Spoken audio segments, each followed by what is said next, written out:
In this video, I'm going to show you the user interface for Memberium umbrella accounts. I've configured this in a real customer scenario.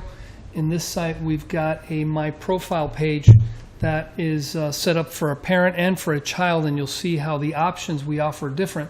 And I'm going to be going over how you can manage adding and removing children. So I'm going to start off by logging in with an account called Dad, appropriately. This is a parent account that I've created in this website.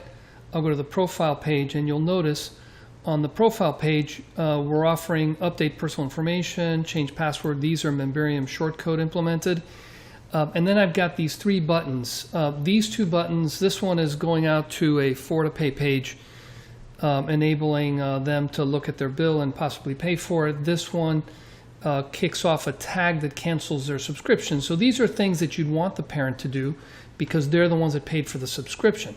Now they also have the ability to manage child accounts, which means they can self-service giving other people access. So I'm going to click on that, and you'll see that we go over here, and I've created child number 2 and child number 3. What I'll do here, just so that you can see, is I'm going to say child 4.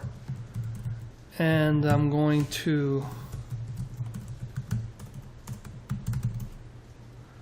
just put a bogus phone number in there, and I'm going to add the account, and you can see that a 4th child has been created. So I'm going to go and I'm going to log out. I'll log back in, and this time I'm going to log in as child 2.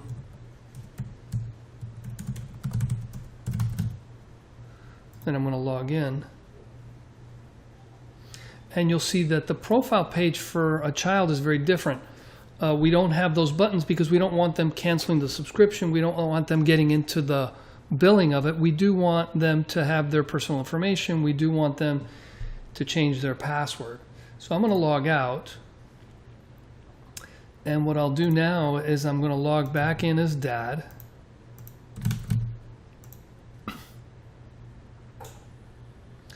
And now I'm going to go to the profile.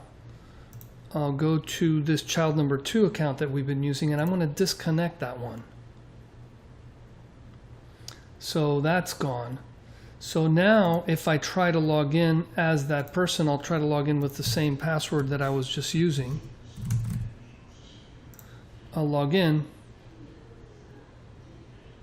and you see that now I have a login failure. So I can still go in as, let's say, child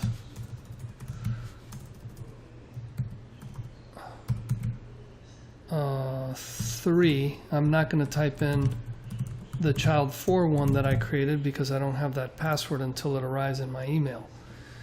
Matter of fact, let me check for the password in Infusionsoft. I'll pause just a second so we don't have to wait. So I looked up that password, and it was that I typed it in wrong. But I'll log in, and there you have it. I can log in as that child and log out. So that's the user interface. In the second video, I'm going to go behind the scenes and show you exactly how we've implemented this.